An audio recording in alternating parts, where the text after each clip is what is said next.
Sa ngalan ng Ama at ng Anak at ng Espiritu Santo, Amen. ang pagpapala ng ating Panginoong Hesukristo, ang pag-ibig ng Diyos Ama, at ang pakikipagkaisa ng Espiritu Santo, naway sumainyong lahat. At sumaiyo rin. Ngayon po ay ginugunita natin ang kapistahan ni Papa San Pio ika-10.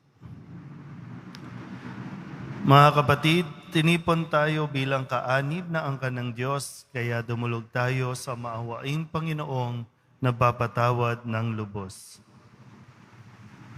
Sinugong tagapagpagaling sa mga nagsisisi, Panginoon, kaawaan mo kami.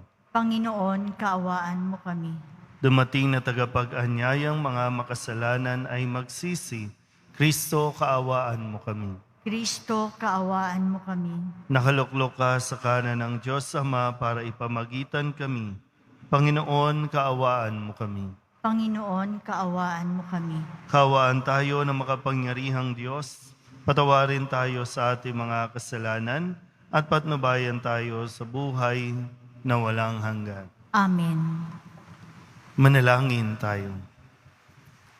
Ama naming makapangyarihan, pinuspos mo ng iyong karunungan at ng lakas na likas sa iyong sugo ang Papa na si San Pio, upang kanyang patatagin ang pananampalatayang Katoliko at pagkaisahin ng tanan kay Kristo.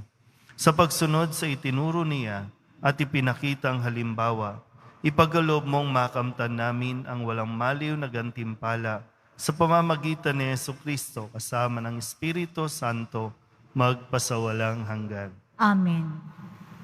Pagbasa mula sa aklat ni Ruth.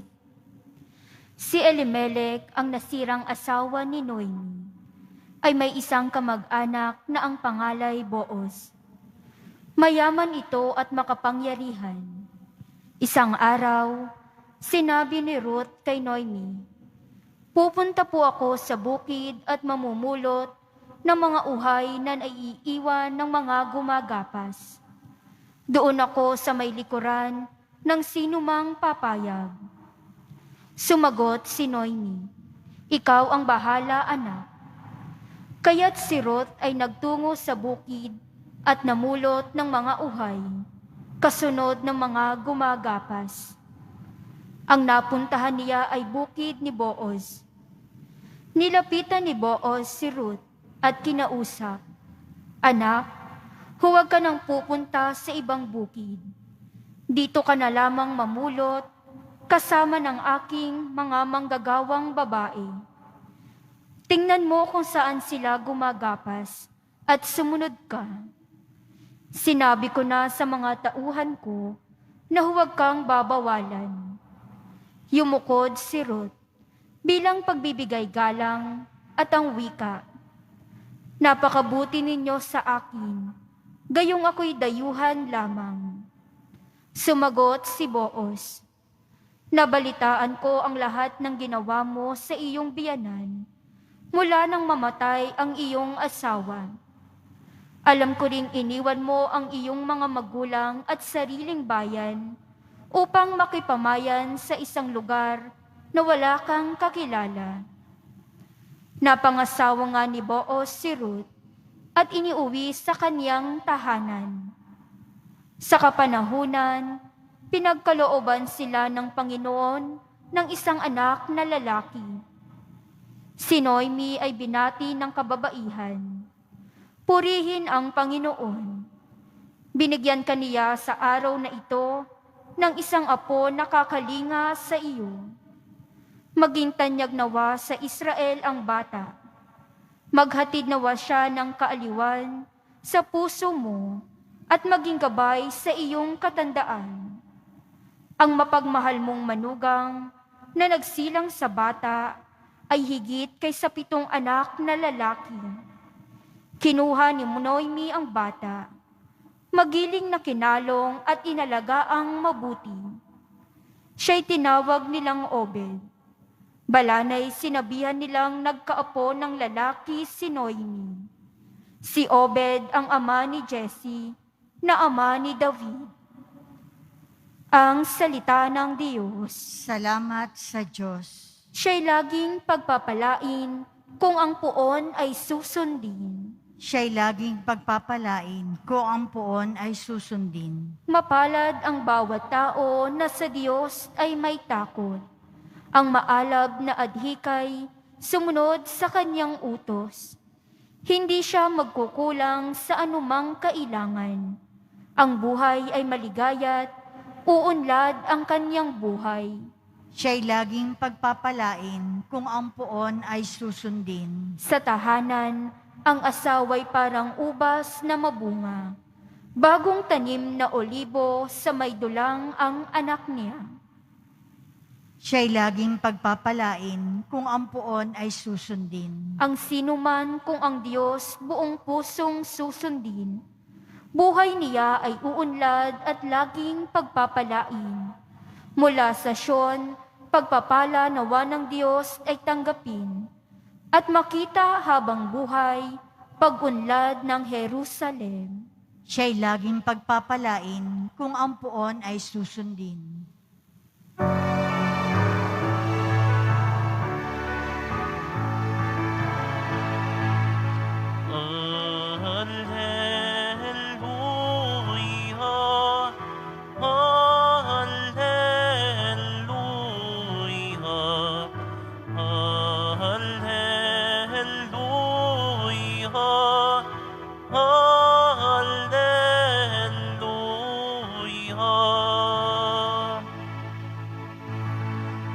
Tayo'y may isang Ama at Guro natin isa, si Kristo na anak niya.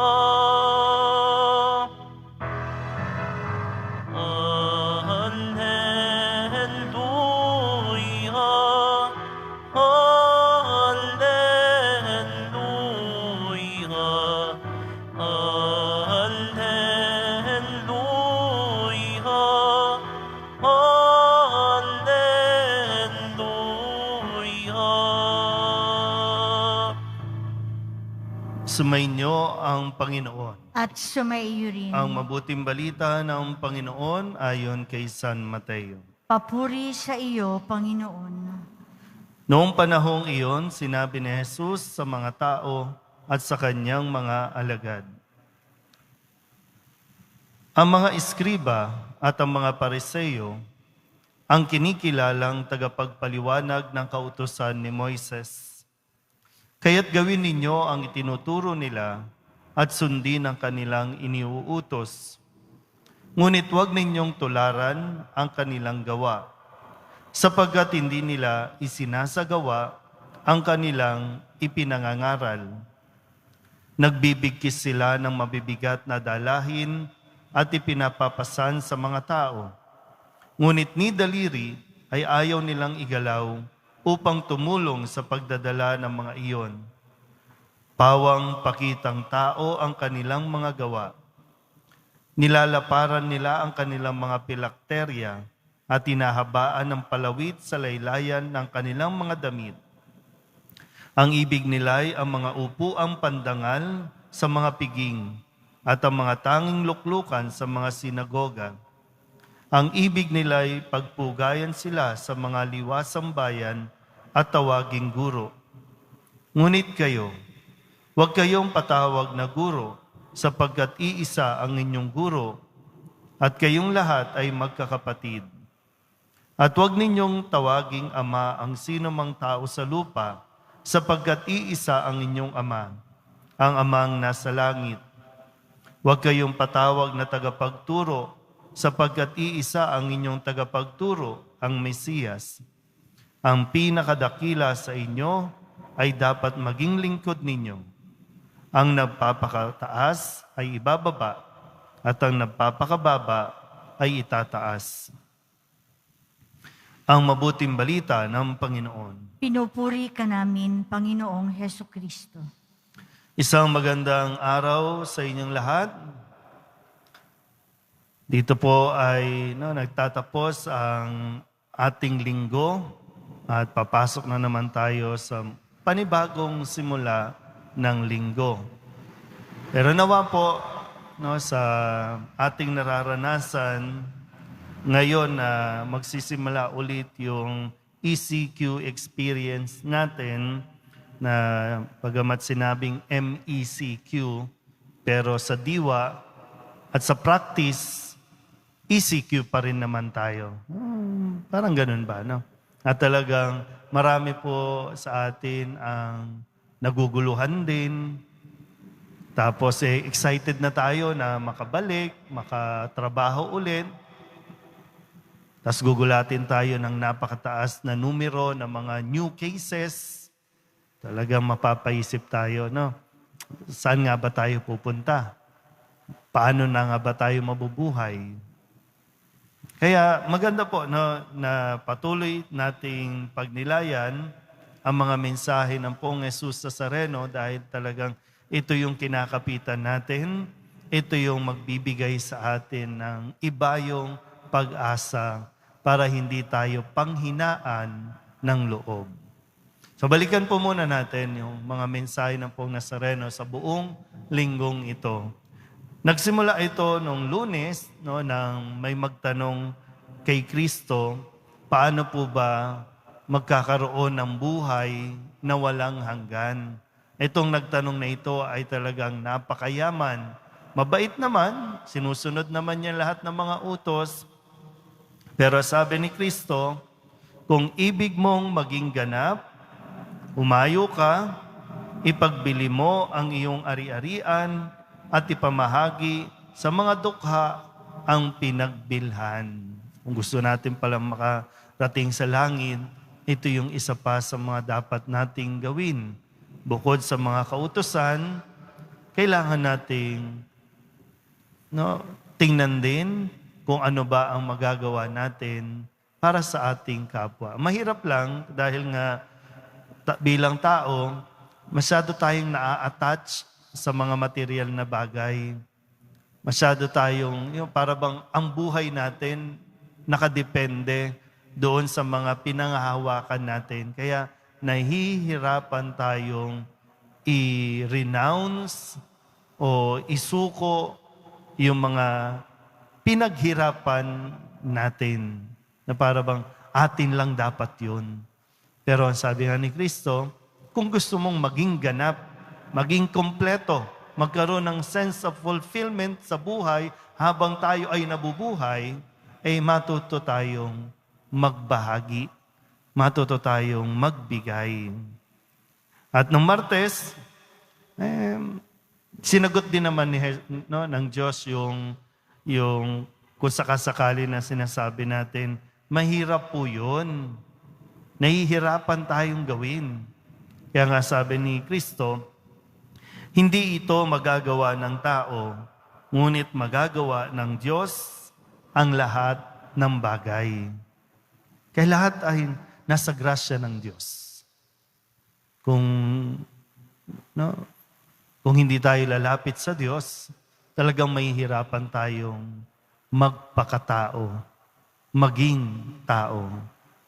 At noong Miyerkules, kaya't ang sabi ni Kristo, kaya nga ang nahuhuli ay mauuna at ang nauuna ay mahuhuli. Talaga napakatindi ng hamon sa atin. Yun naman kung gusto talaga nating makabalik o makapasok sa langit. Kaya sabi din ni Kristo nung Huwebes, marami ang tinatawag, ngunit kakaunti ang nahihirang. At kahapon, Biyernes, pinaalala muli sa atin na kaya natin ito magagawa, unang-una, kung mayroon tayong pag-ibig sa Diyos. Kaya sabi ni Kristo, ibigin mo ang Panginoon mong Diyos ng buong puso, ng buong kaluluwa, at ng buong pag-iisip. Ito ang pinakamahalagang utos. Pangalawa ay ibigin ang kapwa. So talagang laging nasa una ang Diyos. At ngayon po, isang, kumbaga napaka-practical din na paalala sa atin ni Kristo. Marami na po talaga yung pinanghihinaan dahil maraming tao yung inaasahan natin, pero sila pa yung nagdudulot sa atin ng disappointments. Yung, di ba, yung maraming gusto influencer, maraming gusto maging magaling, marami ang talagang nangunguna, pero nadidisappoint tayo kapag hindi natin nakikita sa kanila ang kanilang mga sinasabi. Kaya nga sabi ni Kristo, no? Gawin ninyo ang kanilang tinuturo, pero wag ninyong gagayahin ang kanilang ginagawa. Kasi magaling lang silang magsalita, pero hindi nila isinasagawa ang kanilang mga ipinapangaral. Wala lang, no? Gusto lang talagang sumikat, gusto lang talaga ng posisyon, gusto lang talagang mapansin.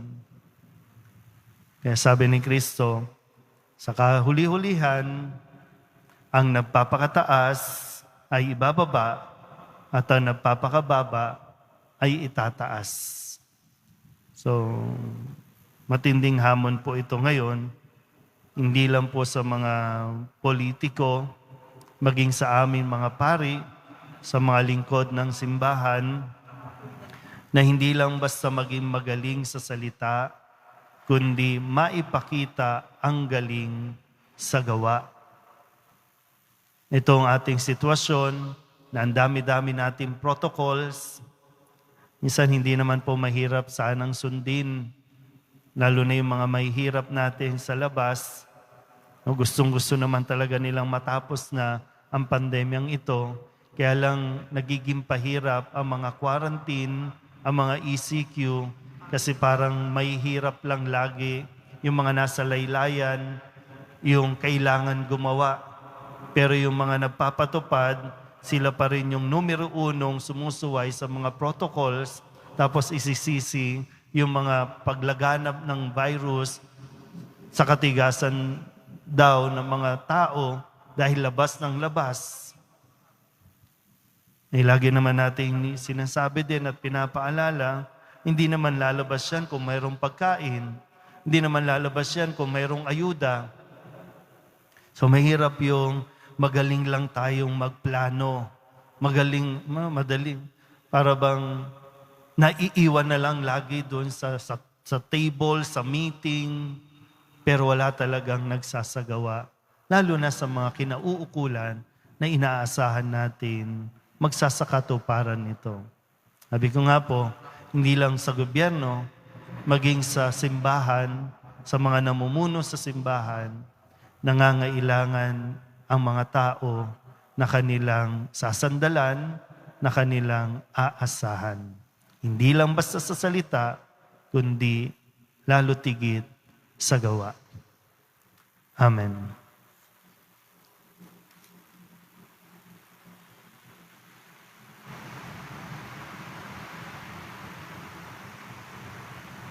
Minamahal ko mga kapatid, mayroon tayong isang Ama sa langit at isang guro, ang kanyang bugtong na anak. Lumapit tayo sa Ama at ipanalangin ang lahat ng kanyang mga anak sa lupa. Ang ating itutugon, basbasan mo kami, aming nag-iisang Ama. Basbasan mo kami, aming nag-iisang Ama. Ang mga tinawag sa ministry ng Orden, naway maging tapat at matiyaga sa kanilang banal na tungkulin. Manalangin tayo. Basbasan mo kami, aming nag-iisang Ama. Ang mga magulang at mga guro, naway maituro sa mga kabataang nasa kanilang pangangalaga ang mabuting halimbawa ng kanilang buhay. Manalangin tayo. Basbasan mo kami, aming nag-iisang Ama. Ang salita ng Diyos, naway maging gabay natin sa ating mga kilos at naway lagi nating asamin na gumawa ng mabuti. Manalangin tayo. Basbasan mo kami, aming nag-iisang Ama. Ang mga matatanda, nalulumbay at mga may sakit, naway tingnan natin ng may habag at pagaanin ang kanilang pagdurusa. Manalangin tayo. Basbasan mo kami, aming nag-iisang Ama. Ang ating mga mahal na yumao, naway tumanggap ng walang hanggang kapahingahan at bagong buhay sa kaharian ng Diyos. Manalangin tayo. Basbasan mo kami, aming nag-iisang Ama. Idulog din natin sa Panginoon ang ating mga personal na kahilingan at mga panalangin para sa ating mga pamilya. Ganon din ang mga misang pasasalamat, espesyal na intensyon at mga kaluluwa na hinihiling na ipagdasal sa misang ito.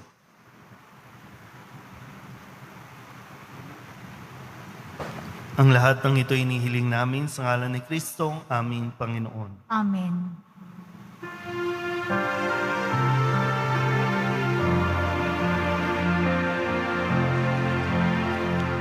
Paghahanda ng alay ay narito po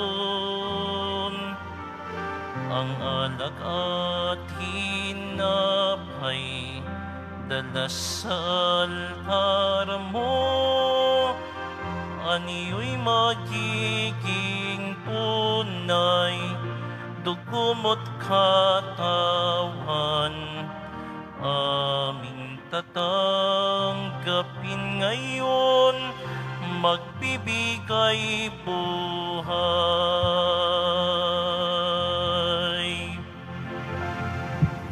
Manalangin kayo mga kapatid upang paghahain natin ay kalugdan ng Diyos Amang makapangyarihan. Tanggapin nawa ng Panginoon itong paghahain sa iyong mga kamay, sa kapurihan niya at karangalan, sa ating kapakinabangan at sa buong sambayanan niyang banal. Ama naming lumikha sa iyong pagpapaunlak na tanggapin ang aming paghahain, loobin mong kaming nagdiriwang ng may pagtalima sa tagubili ni Papa San Pio, ay taimtim na makaganap at makapakinabang ng wagas sa pamamagitan ni Jesucristo kasama ng Espiritu Santo, magpasawalang hanggan. Amen. Sumainyo ang Panginoon. At sumaiyo rin. Itaas sa Diyos ang inyong puso at diwa. Itinaas na namin sa Panginoon. Pasalamatan natin ang Panginoong ating Diyos. Marapat na siya ay pasalamatan. Ama naming makapangyarihan, tunay ngang marapat na ikaw ay aming pasalamatan sa pamamagitan ni Jesucristo na aming Panginoon. Ngayong si Papa San Pio ay pinararangalan sa pamumuhay niyang totoong uliran at pagiging maaasahan sa panunungkulan, kaya't sa Jesucristo na maaasahan sa katapatan ay inihayag sa pangangasiwa sa sambayanan. Ang malasakit ng mga ulirang tagapangasiwa noon ay nagpapatuloy magpahanggang ngayon sa mga panalangin kanilang iniuukol, kaysa ng sambayanan mong dito'y nagtitipon.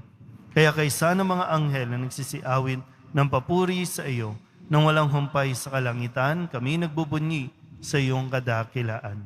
Santo, Santo, Santo, Panginoong Diyos ng mga hukbo, napupuno ang langit at lupa ng kadakilaan mo, o sana sa kaitaasan. Pinagpala ang naparirito sa ngalan ng Panginoon, o sana sa kaitaasan. Ama naming banal, ikaw ang bukal ng tanang kabanalan. Kaya't sa pamamagitan ng iyong Espiritu, gawin mong banal ang kaloob na ito upang para sa aming maging katawan at dugo ng aming Panginoong Hesukristo. Bago niya pinagtiis ang kusang loob na maging handog, inawakan niya ang tinapay, pinasalamatan kaniya, pinaghati-hati ni iyon, iniabot sa kanyang mga alagad at sinabi, tanggapin ninyong lahat ito at kanin, ito ang aking katawan na ihahandog para sa inyo.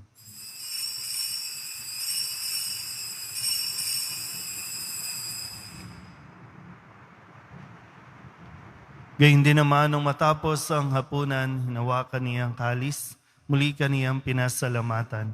Iniabot niya ang kalis sa kanyang mga alagad at sinabi, tanggapin ninyong lahat ito at inumin. Ito ang kalis ng aking dugo, ng bago at walang hanggan tipan. Ang aking dugo na ibubuhos para sa inyo at para sa lahat sa pagpapatawad ng mga kasalanan. Gawin ninyo ito sa pag-alaala sa akin.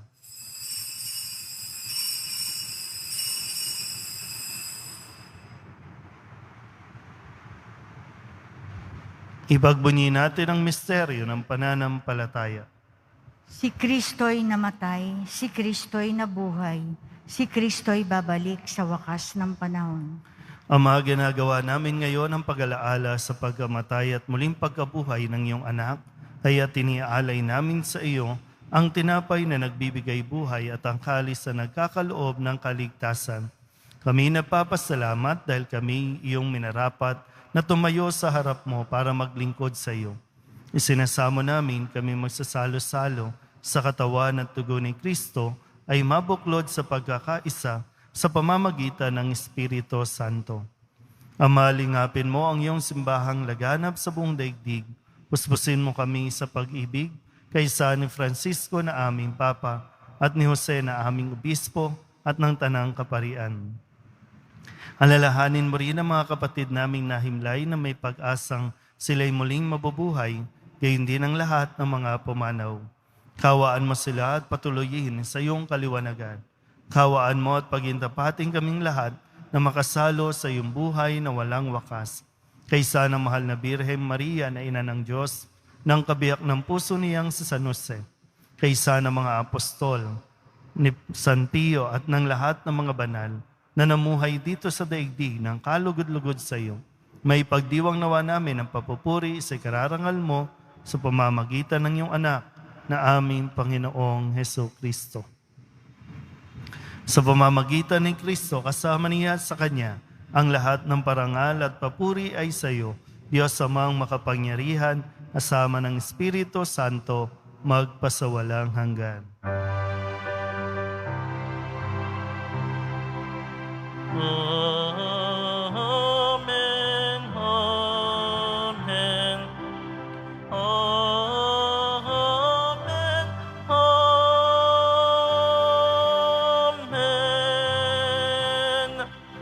Buong kababaang loob tayong tumawag sa ating Panginoon ng Ama namin. Ama namin, sumasalangit ka, sambahin ang ngalan mo, mapasa amin ang kaharian mo, sundin ang loob mo dito sa lupa para ng sa langit. Bigyan mo kami ngayon ng aming kakanin sa araw-araw at patawarin mo kami sa aming mga sala para ng pagpapatawad namin sa nagkakasala sa amin. At huwag mo kaming ipahintulot sa tukso at iadya mo kami sa lahat ng masama. hinihiling namin kami iadya sa lahat ng masama, pagkalooban ng kapayapaan araw-araw, iligtas sa kasalanan at ilayo sa lahat ng kapahamakan, samantalang aming pinananabikan ang dakilang araw ng pagpapahayag ng tagapagligtas naming si Heso Kristo. Sapagkat iyo ang kaharian at ang kapangyarihan at ang kapurihan magpakailanman. Amen. Panginoong Heso Kristo, sinabi mo sa iyong mga apostol, kapayapaan ang iniiwan ko sa inyo, ang aking kapayapaan ang binibigay ko sa inyo. Tunghayan mo ang aming pananampalataya at huwag ang aming mga pagkakasala. Pagkalooban mo kami ng kapayapaan at pagkakaisa ayon sa iyong kalooban, kasama ng Espiritu Santo, magpasawalang hanggan. Amen. Ang kapayapaan ng Panginoon ay laging sumainyo. At sumaiyo rin. Magbigahin po tayo ng kapayapaan sa isa't isa. Kordero ng Diyos na nag-aalis ng mga kasalanan ng sanlibutan, maawa ka sa amin. Kordero ng Diyos na nag-aalis ng mga kasalanan ng sanlibutan, maawa ka sa amin. Kordero ng Diyos na nag-aalis ng mga kasalanan ng sanlibutan, ipagkaloob mo sa amin ang kapayapaan.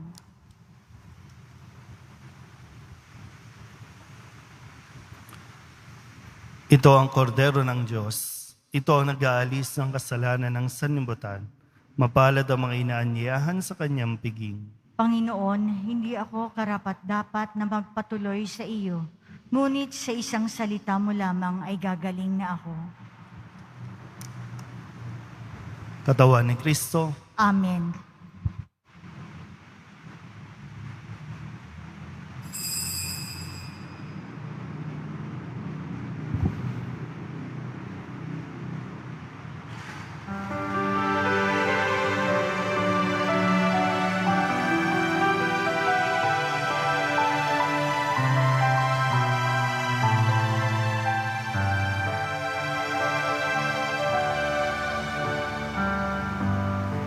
Sa pagmamahal ng Diyos, sino ang nakahihigit?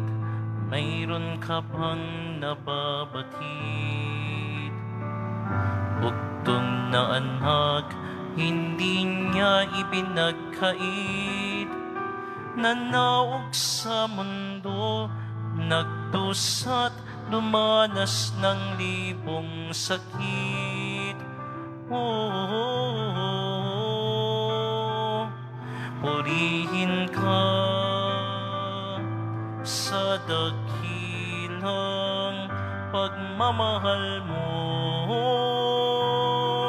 Kahit bayaran ka, hindi sapat ito upang ibalik ang dugong itinigis ng iyong anak para sa akin.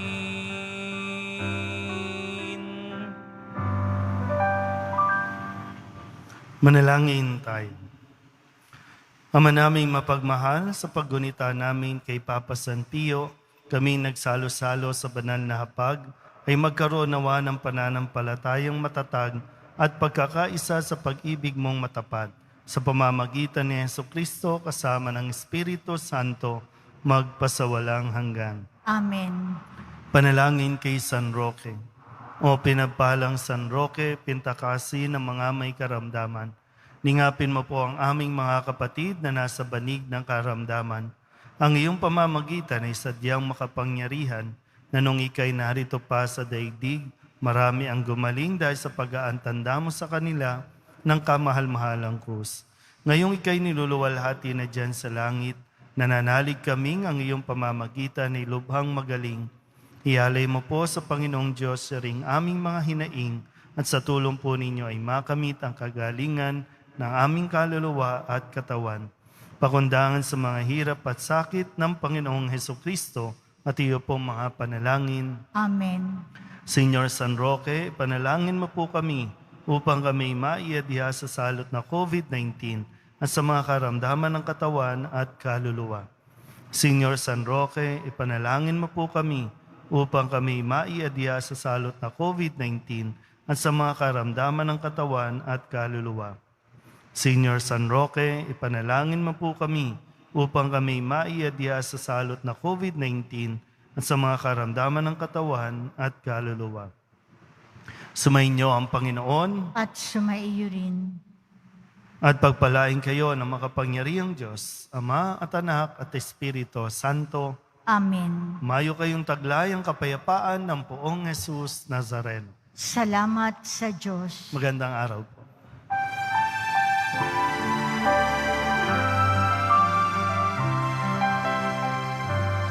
Nuestro Padre Jesus Nazareno, sinasamba ka namin, pinipinto ka namin, aral mo ang aming buhay at kaligtasan.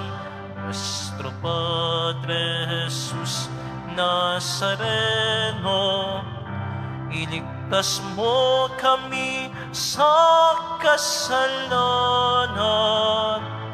Ang krus mong kinamatayan ay sagisag ng aming kaligtasan.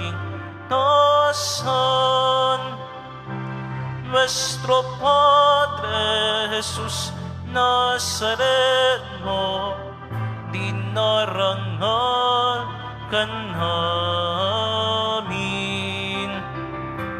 Nuestro Padre Jesus Nazareno, nilulwalhati ka namin. Nuestro Padre Jesus Nazareno, dinarangal ka namin. Nuestro Padre Jesus Nazareno, nilulwalhati ka namin.